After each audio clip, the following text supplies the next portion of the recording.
Maka orang beriman itulah yang mampu mendirikan ibadah sholat itu secara khusyuk. Qad aflahal mu'minun allazina hum fi sholatihim khushu'un. Beruntunglah orang-orang yang beriman di mana mereka di dalam sholat mereka itu mereka khusyuk. Karena yang dikatakan orang beriman itu antuk mina bi ru'yatillah ini. Orang yang beriman itu bukan hanya sebatas iqrarun bil lisan, bukan hanya sekedar tasdiqu bil qalbi, bukan hanya sebatas wal amalu bil arkan. Tapi orang yang beriman itu di samping iqrarun bil lisan, tasdiqu bil qalbi wal amalu bil arkan, mereka mampu memandang dan menyaksikan akan kewujudan dan kezahiran Allah secara sempurna pada dirinya sendiri.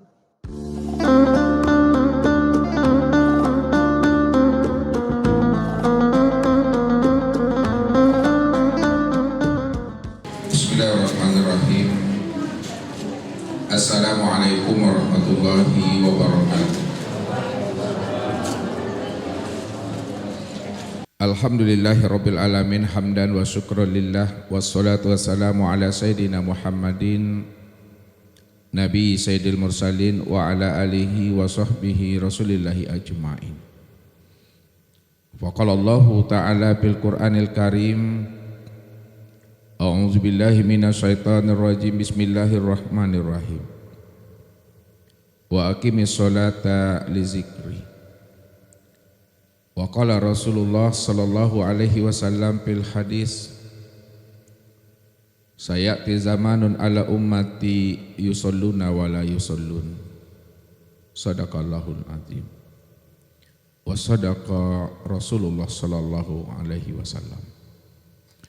Bapak Ibu, saudara-saudara dan anak-anak kami jamaah tauhid yang dirahmati Allah. Baginda Rasul Nabi Yuna Muhammad sallallahu alaihi wasallam pernah menyampaikan dan mengutarakan kepada umatnya,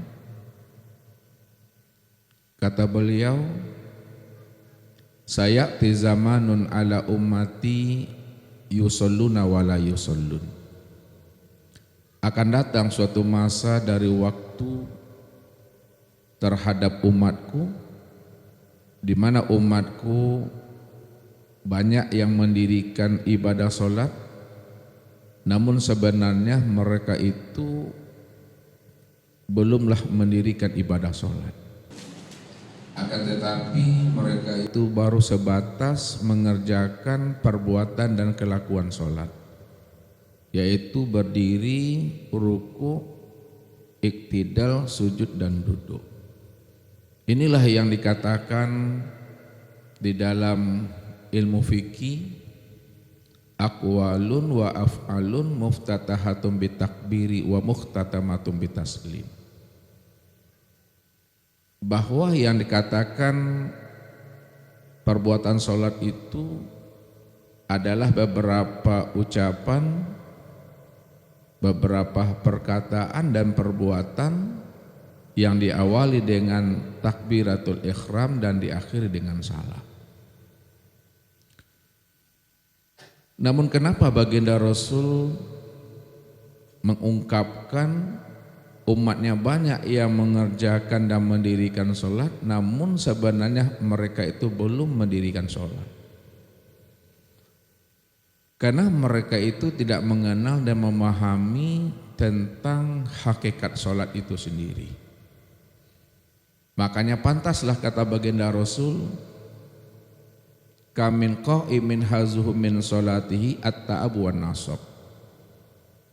Berapa banyak umatku yang telah mengerjakan dan mendirikan ibadah sholat, namun mereka sendiri tidak mendapatkan apa-apa dari sholat yang mereka kerjakan, melainkan yang dia dapatkan itu adalah rasa capek, letih dan panek sehnya yang dapat Bapak Ibu. Nah, rasa capek, letih dan panek yang mereka dapatkan itu disebabkan karena mereka sesungguhnya tidak mengenal akan hakikat sholat. Inilah yang dimaksudkan oleh baginda Rasul tentang rahasia sholat itu. La sholata illa bima'rifatillah. Tidak sah sholat, belum dikatakan sholat kalau belum mengenal Allah. Belum dikatakan sholat kalau belum menyaksikan Allah. Belum dikatakan sholat kalau belum liqa dengan Allah. Belum dikatakan sholat kalau belum zuk kepada Allah. Makanya sholat itu baru sah, baru diterima, baru diakui oleh Allah dan Rasulnya terhadap umat dan hambanya ini adalah di mana hambanya, di mana umatnya betul-betul mengenal dan memahami akan hakikat dan rahasia sholat itu sendiri. Jadi kalau kita tidak mengenal dan tidak memahami akan rahasia dan hakikat sholat itu Bapak Ibu, walaupun puluhan tahun kita telah mengerjakannya, tapi kita tidak mengenal dan memahami akan hakikat dan rahasia sholat, maka sholat kita itu akan menjadi hampa dan sia-sia belaka. Makanya Rasul katakan, man amila bila ilmin dolal. Siapa yang beramal lalu amalnya itu tidak diiringi dengan ilmu, maka amal itu adalah amal yang mardud, amal yang tersesat, amal yang hampa dan sia-sia, kata Rasulullah. Maka jikalaulah kita ingin amal kita itu diterima, amal yang sah di mata Allah dan di mata baginda Rasul sallallahu alaihi wasallam, sebagai contoh dan teladan yang terbaik yang Allah turunkan di muka bumi ini kepada umat, maka hendaklah kita mengenal dan memahami akan rahasia sholat itu. Hendaklah kita mesti berilmu. Inilah yang diungkapkan sebenarnya oleh orang-orang arif billah. Al ilmu qoblal qaul wal amal. Hendaklah kita lebih dahulu berilmu sebelum kita ini berkata dan beramal. Jadi sebelum kita berbuat, sebelum kita beramal, sebelum kita berbicara, sebelum kita berfatwa, isilah dada kita ini dengan iman. Isi kepala kita itu dengan ilmu. Kalau sudah berisi dada kita dengan iman, kepala ini dengan ilmu, ya ja'alakum nurah tamsuna bihi, maka berjalanlah kamu di dalam nur itu, berjalanlah kamu di dalam terang itu, pasti kamu akan selamat dunia dan akhiratnya. Jadi kalau kita tidak berilmu dalam melakukan suatu amalan ubudiyah kepada Allah, sudah jelas amal kita itu menjadi amal yang hampa dan sia-sia. Inilah amal yang tertipu namanya Bapak Ibu. Wahum yahsabuna annahum yuhsinuna sun'a. Mereka mengira dan menganggap bahwa diri mereka itu telah beramal, tapi mereka sebenarnya telah tertipu dengan diri dan amal mereka sendiri, kata Allah.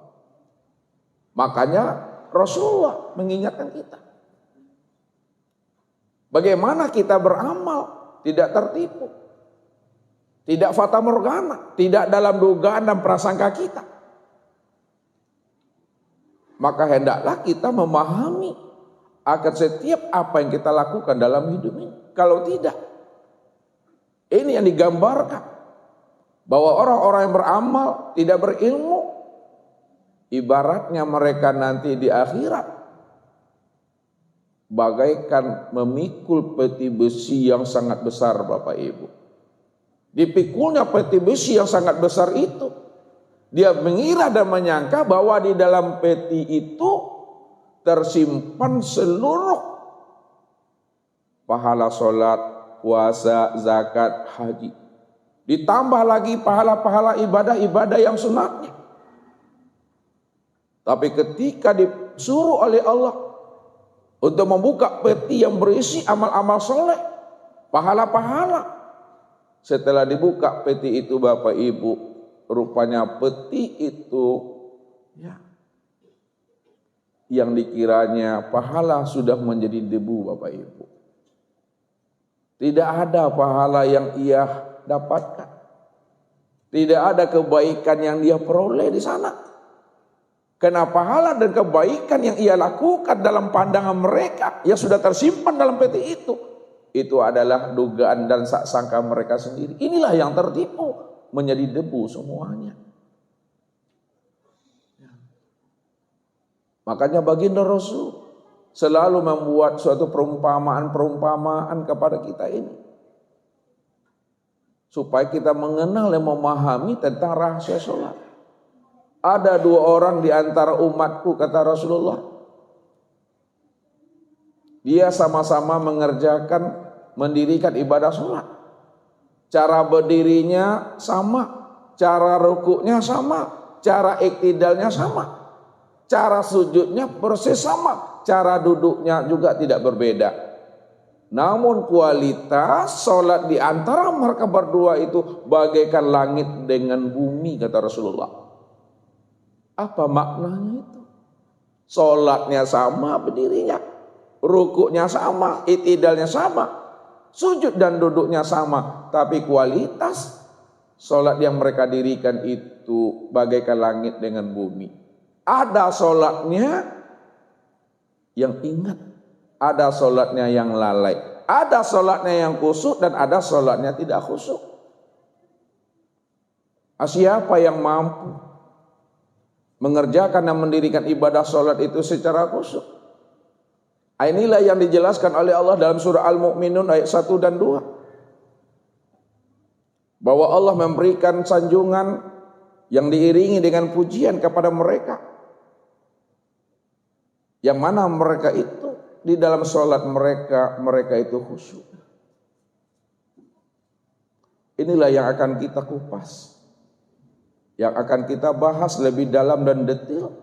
Siapa sebenarnya mereka itu yang disanjung dan dipuji oleh Allah, termasuk orang-orang yang beruntung di dalam mengerjakan ibadah sholat itu secara khusyuk.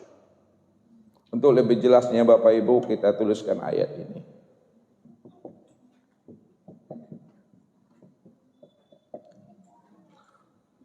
Di dalam surat Al-Mu'minun ayat 1 dan 2, ya, Allah memberikan sanjungan, ya, diiringi dengan pujian, ya, kepada orang-orang yang khusyuk di dalam sholat mereka. Kata Allah, qad aflahal mu'minun, ya, sungguh beruntung, ya, orang-orang yang beriman. Ya, sungguh beruntung orang-orang beriman, kata Allah. Orang yang beriman yang bagaimana yang dikatakan Allah beruntung? Allazina hum fi sholatihim khashi'un. Yaitu di mana mereka di dalam sholat mereka itu khusyuk. Jadi orang beriman yang beruntung, kata Allah, itu di mana mereka mendirikan ibadah sholat itu didirikan dalam keadaan khusyuk. Kalaulah orang yang beriman yang dikatakan beruntung, yang dikatakan yang mampu mendirikan ibadah sholat secara khusyuk, yang menjadi buah pertanyaan kita Bapak Ibu, ya, siapa yang dikatakan orang yang beriman itu? Dan apa pula ukuran standar sholat yang khusyuk itu? Ini yang kita coba untuk memahaminya, ya. Karena Allah mengatakan, ya, wa'bud rabbaka hatta ya'tiyakal yakin. Kata Allah dalam surat yang lain,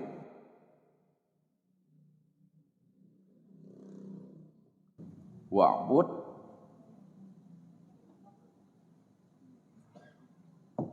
rabbaka hatta ya'tiyakal yakin.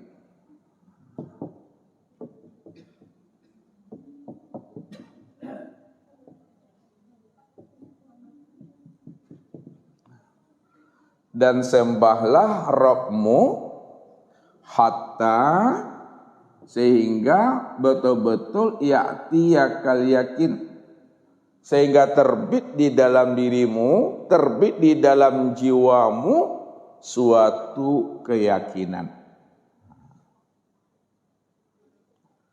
Jadi menyembah Allah itu betul-betul terbit di dalam diri kita ini suatu keyakinan. Kalaulah menyembah Allah betul-betul terbit di dalam hati, di dalam jiwa suatu keyakinan, lalu yang dikatakan yakin itu apa? Akhirnya dikatakan Rasul. Yang dikatakan yakin ini, kata Rasul, al-imanu kullu. Yang dikatakan yakin itu adalah iman yang sempurna. Kalaulah yakin itu iman yang sempurna, lalu iman yang sempurna itu yang bagaimana, kata Rasulullah? Iman yang sempurna itu, kata Rasul, antuk mina biru'yatillah.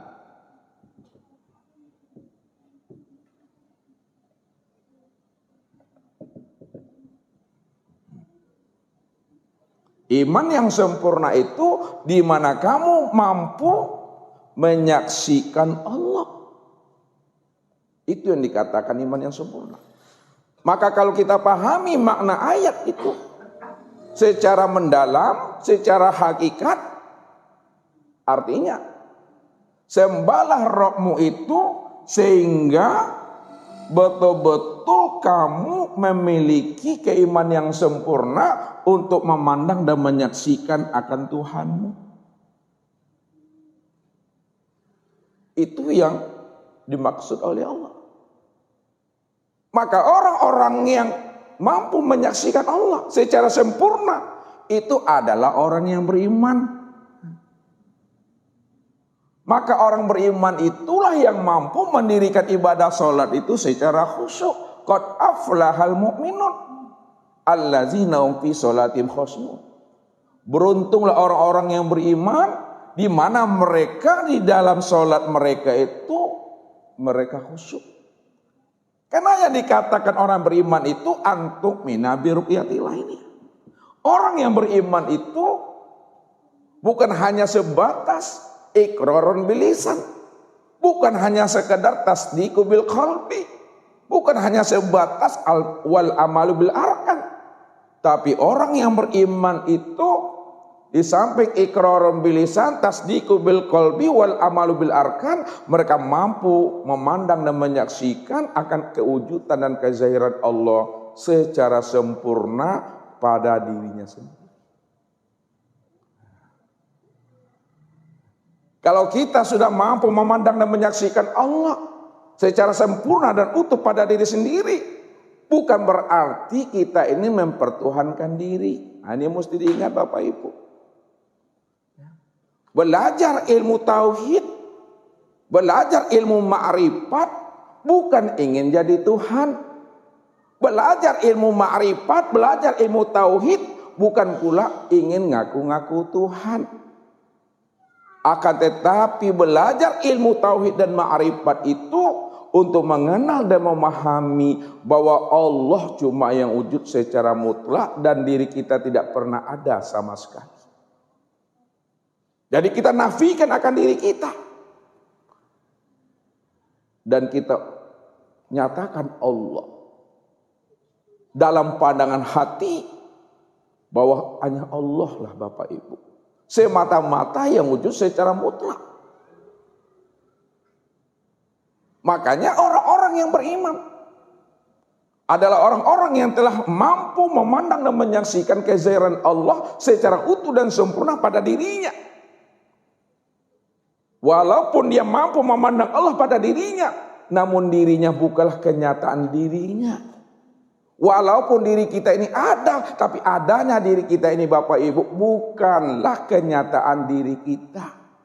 Akan tetapi kenyataan tempat memandangnya nyatanya diri Allah semata-mata. Karena Allah yang wujud berdiri dengan dirinya sendiri. Ini yang dikatakan qiyamuhu binafsihi. Allah yang berdiri dengan dirinya sendiri. Jadi orang beriman adalah orang yang beruntung karena mereka lah yang mampu mendirikan ibadah sholat itu secara khusyuk. Sekarang yang kedua, kalaulah orang beriman itu dikatakan orang yang beruntung karena dia yang mampu mengerjakan dan mendirikan sholat secara khusyuk, lalu khusyuk itu standarnya apa? Ini mesti dipahami. Ukuran sholat khusyuk itu apa? Ukuran sholat khusyuk itu atau standar sholat khusyuk itu adalah, ingat,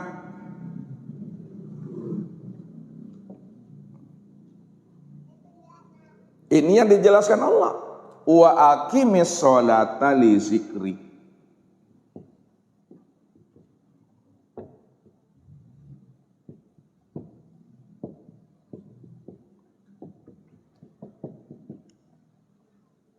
Dan dirikalah sholat itu untuk mengingat akan diriku, kata Allah. Jadi ukuran sholat khusyuk itu ingat. Kalau dia tidak ingat berarti lalai. Kalau tidak ingat berarti lalai. Kalau lalai, ini yang disebut namanya sholat yang lupa. Sholat yang lupa. Sholat yang lalai atau sholat yang lupa, ini yang dikatakan Allah penghuni isi neraka itu. Fawailul lil musallin. Maka nerakawilah bagi orang-orang yang sholat, di mana mereka dalam mendirikan sholat itu mereka lalai dan lupa ingat akan Allah. Makanya ukuran sholat khusyuk itu ingat atau tidak ingat.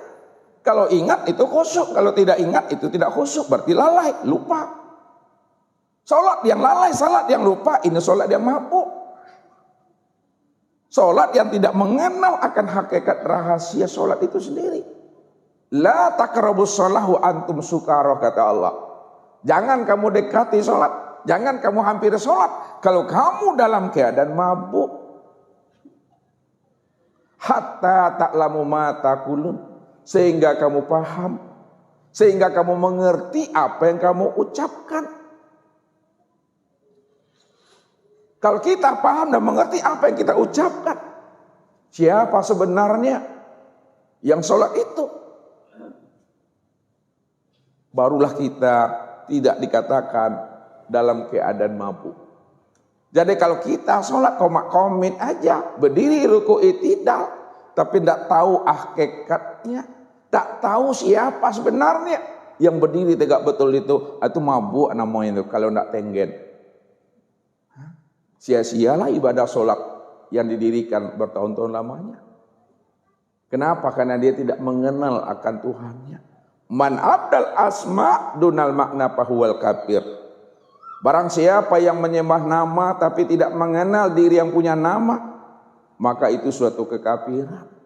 Tertutupnya pandangan hati dan jiwanya untuk mengenal akan Allah. Jadi sholat khusyuk itu standarnya, ukurannya itu ingat. Kalau ingat itu adalah khusyuk. Sekarang, kalaulah betul khusyuk itu ukurannya ingat, lalu muncul pertanyaan yang kedua. Apanya yang diingat dan bagaimana cara mengingatnya?